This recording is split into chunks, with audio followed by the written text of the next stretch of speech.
Hello അസ്സാം വലൈക്കും, welcome back to my YouTube channel. അപ്പോൾ ഞങ്ങളുടെ ടൂറിൻ്റെ 3ാമത്തെ ദിവസമാണ് ഇന്ന്. അപ്പോൾ അതായത് മൂന്നാറിലെ ഒരു റിസോർട്ടിൽ നിന്നുകൊണ്ട് ഞങ്ങൾ വീഡിയോ എടുക്കുന്നതാണ്. അപ്പോൾ ഗേസ് 3ാമത്തെ ദിവസം നമ്മൾ മൂന്നാറിലേക്ക് പോവുകയാണ്. അപ്പോൾ അതിൻ്റെ വിശേഷങ്ങളൊക്കെ നിങ്ങളുടെ അടുത്ത് പറയാനും കാണിക്കാനായിട്ടാണ് ഞാൻ പുതിയൊരു വീഡിയോ ആയിട്ട് വന്നേക്കുന്നത്. അപ്പോൾ ഓക്കെ, നമുക്ക് വീഡിയോയിലേക്ക് പോകാം. അപ്പോൾ ഗേസ് നമ്മളിത് റെഡി ആയിട്ടുണ്ട്. അപ്പോൾ നമ്മൾ റൂമിൽ നിന്ന് ഫ്രഷായി ഇനി അടുത്ത സ്ഥലത്തേക്ക് ഇറങ്ങി പോകാനായിട്ട് പോകുന്നുണ്ട്. അപ്പോൾ ഇനി കാപ്പി കുടിക്കണം. കാപ്പിയെ കുടിച്ചിട്ട് ബാക്കിയുള്ള സ്ഥലങ്ങളിലേക്ക് പോകണം. ഇവിടെ മൂന്നാറിൽ തന്നെ കുറേ സ്ഥലങ്ങളുണ്ട് കാണാൻ. ഓക്കെ ഗേസ്, നമ്മുടെ ഡ്രസ്സും സാധനങ്ങളെല്ലാം പാക്ക് ചെയ്ത് അപ്പോൾ ഇനി നമുക്കത് വണ്ടിയിൽ കൊണ്ടുപോയിക്കണം നമ്മുടെ സാധനങ്ങളെല്ലാം. അപ്പോൾ റൂം എന്തായാലും മാറിയിട്ടുണ്ട്. അപ്പോൾ ഇത് മക്കൾക്ക് എടുത്ത റൂമാണ് കേട്ടോ, ചെറിയ റൂം. അപ്പോൾ അവർക്ക് വേണ്ടിയിട്ട് അപ്പോഴേ ഗേസ് എല്ലാം ഇനി വണ്ടിക്കകത്ത് കൊണ്ടുവച്ചിട്ട് നമുക്ക് പെട്ടെന്ന് പോകണം. കാരണം നല്ല തിരക്കും കൂടി ആയതുകൊണ്ടിട്ട് നമുക്ക് പാർക്കിങ്ങും അങ്ങനെയുള്ള സംഭവങ്ങളൊക്കെ കിട്ടാൻ പാടാണ്. അപ്പോൾ എല്ലാം പാക്ക് ചെയ്ത് വണ്ടിക്കകത്ത് വെച്ചിട്ടുണ്ട്. അപ്പോൾ ഇനി നമ്മൾ പോകാനായിട്ട് വണ്ടി കയറുന്നു. അപ്പോൾ ഇനി കാപ്പി കുടിക്കണം. പോകുന്ന പോക്കിനാണ് കാപ്പി കുടിക്കാനായിട്ട് ഇറങ്ങാനുള്ളത്. അപ്പോൾ എന്തായാലും വിശേഷങ്ങളൊക്കെ നമുക്ക് വീഡിയോയിൽ കാണാം. ഓക്കെ, ഒരുപാട് പറഞ്ഞിട്ട് ലാഗടിപ്പിക്കുന്നില്ല. അപ്പോൾ അതുപോലെ തന്നെ നമ്മൾ ഈ വോയിസ് ഓവർ കൊടുക്കുന്നതും പിന്നെ ഇടയ്ക്ക് ട്യൂൺ ഇടുന്നതും ഒക്കെ എന്ന് പറയുമ്പം നമുക്ക് കോപ്പിറൈറ്റ് അടിക്കും പാട്ടിടാൻ പറ്റും. അതായത് വണ്ടിയിലും പാട്ട്, പിന്നെ അവിടുത്തെ കുറച്ച് അവിടെയും പാട്ടും കാര്യങ്ങളൊക്കെയാണ്. അപ്പോൾ അതുകൊണ്ടിട്ടും നമുക്കൊന്നും ഇതിൽ കറക്റ്റായിട്ട് ഇത് കൊടുക്കാൻ പറ്റത്തില്ല. അതുകൊണ്ടാണ് ഞാൻ വോയിസ് ഓവർ കൊടുക്കുന്നതും പിന്നെ ഇടയ്ക്കൊക്കെ നമ്മൾ മ്യൂസിക് ഇടുന്നതും. ഓക്കെ,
അങ്ങനെ ഗേസ് നമ്മളിതാ വന്ന വഴിക്ക് തന്നെ മൂന്നാറിലൊരു തേയില ഫാക്ടറി കണ്ടിട്ടുണ്ട്. അപ്പം അവിടെ ഇറങ്ങി ചായ കുടിക്കണം, തേയിലയും പർച്ചേസ് ചെയ്യാമെന്ന് പറഞ്ഞിട്ട് ഇറങ്ങിയതാണ്.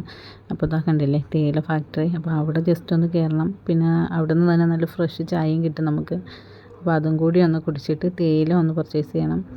അപ്പം ചായ വാങ്ങിക്കാനായിട്ട് പോകാനായിട്ടാണ്. അപ്പം അവിടെ നല്ല തിരക്കൊണ്ട് പോകുന്നവരെല്ലാം ഇവിടെ ഇറങ്ങുന്നുണ്ട് ചായ കുടിക്കാനായിട്ട്. പല ഐറ്റം ചായയാണ്, മസാല അങ്ങനെ പറയേണ്ട ഒരുപാട് ഐറ്റം ചായ ഉണ്ട്. അപ്പം അത് നമ്മൾ കുടിക്കാനായിട്ട് ഇറങ്ങി. അപ്പോൾ അവിടുത്തെ ഒരു വൈബും കാര്യങ്ങളൊക്കെയാണ് നിങ്ങളെ കാണിക്കുന്നത്. അപ്പോൾ ഇതാണ് ഫാക്ടറി. പിന്നെ ഇവിടുന്ന് ഇങ്ങനെ സെപ്പറേറ്റ് ഒരു സ്ഥലമുണ്ട്, അവിടെയാണ് നമുക്ക് ചായ കിട്ടുന്നത്. പിന്നെ തേയില പർച്ചേസിങ്ങിന് സെപ്പറേറ്റ് വേറൊരു സ്ഥലമാണ്. അപ്പം ചായയൊക്കെ കുടിച്ചിട്ട് തേയില പർച്ചേസ് ചെയ്യാനായിട്ട് ഇനി പോകണം. അപ്പോൾ ഒരുപാട് വെറൈറ്റി, അതായത് നല്ല ക്വാളിറ്റിയുള്ള നല്ല കമ്പനി ഐറ്റം തേയില ഉണ്ട്. ഒരുപാട് ഐറ്റം എന്ന് വെച്ചാൽ എനിക്കത് പറയാനറിയില്ല, പലതരത്തിൽ. അതുപോലെ തന്നെ കോഫി പൗഡർ, ചോക്ലേറ്റ് എല്ലാം ഉണ്ട്. അടിപൊളിയാണ്, അടിപൊളി തന്നെ. പക്ഷേ എല്ലാം നല്ല ക്വാളിറ്റിയുള്ള സാധനമാണ്. അപ്പം ഹൈ ക്വാളിറ്റിയാണ്, അതിൻ്റേതായ നല്ല റേറ്റും ഉണ്ട്. അതായത് തേയിലയ്ക്ക് നല്ല റേറ്റാണ്. കമ്പനി തേയിലയല്ലേ, അപ്പോൾ നല്ല റേറ്റ് എന്ന് വെച്ചാൽ ഒരു ചെറിയ 100 ഗ്രാമിനൊക്കെ തന്നെ ഏകദേശം 500-300 ആ റേറ്റൊക്കെയാണ് വരുന്നത്. നല്ല റേറ്റാണ്. ഞാൻ നിങ്ങൾ കാണിക്കാം. പിന്നെ അതുപോലെ തന്നെ ചോക്ലേറ്റ് ഉണ്ട്, പിന്നെ അതുപോലെ ചോക്ലേറ്റുകൾ, അങ്ങനെ ഒരുപാട് ഐറ്റം സാധനങ്ങളുണ്ട്. അപ്പോൾ നമുക്കത് വീഡിയോയിൽ കാണാം.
നമ്മളിതാ ഇവിടെ മൂന്നാറിൽ മാട്ടുപ്പെട്ടി ടൗണിലെത്തിയിട്ടുണ്ട്.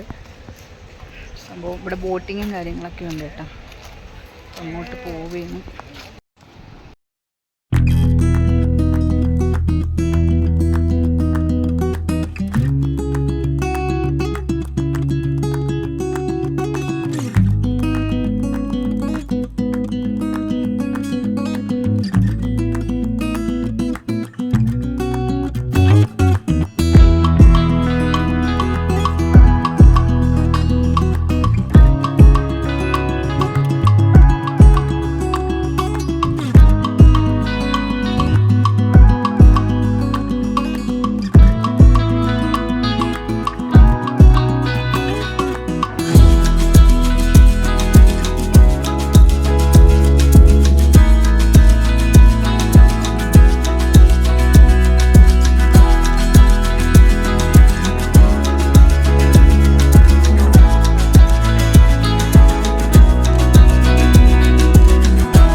ഇതെവിടേക്കാ? കോന്നിയാ? റാന്നി. കറക്റ്റായ സ്ഥലമാണ് ഞാൻ പറഞ്ഞത്. റാന്നി കഴിഞ്ഞ അടുത്ത കോന്നി.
അങ്ങനെ ഗേസ് നമ്മളിതാ ടൂർ കഴിഞ്ഞ് വീടെത്തിയിട്ടുണ്ട്. 2-3 ദിവസത്തെ ടൂറായിരുന്നു. എന്തായാലും അടിച്ചു പൊളിച്ച് അടിപൊളിയായി. രാവിലെ എടുക്കുന്നതാണ് കേട്ടോ. രാത്രി പിന്നെ എടുക്കാൻ പറ്റിയില്ലായിരുന്നു. കാരണം വണ്ടിക്കകത്ത് മക്കളും കിടന്നങ്ങ് ഉറങ്ങി. പിന്നെ എനിക്ക് നല്ല ക്ഷീണം ഉണ്ടായിരുന്നു. പിന്നെ അലർജിയുടെ പ്രശ്നം കൂടിയൊക്കെ ഉള്ളതുകൊണ്ടിട്ട് വലിയ ബുദ്ധിമുട്ടായിരുന്നു. വീഡിയോസൊന്നും എടുക്കാൻ പറ്റില്ല. അപ്പോൾ ഇതാ ഉറക്കം എഴുന്നേറ്റിട്ട് വന്നതേ ഉള്ളൂ. അപ്പോൾ ഇനി ബാക്കി ഇൻഷാ അല്ലാഹ്. അപ്പോൾ നമ്മളെ വീഡിയോ ഇതൊക്കെയാണ്. ടൂറ് പോയതും വിശേഷങ്ങളും കാര്യങ്ങളൊക്കെ. അപ്പോൾ നിങ്ങൾക്ക് ഇഷ്ടപ്പെട്ടെങ്കിൽ ലൈക്ക് ചെയ്യണം, ഷെയർ ചെയ്യണം, സബ്സ്ക്രൈബ് ചെയ്യണം. ഓക്കെ, അസ്സലാമു അലൈക്കും, ബൈ ബൈ.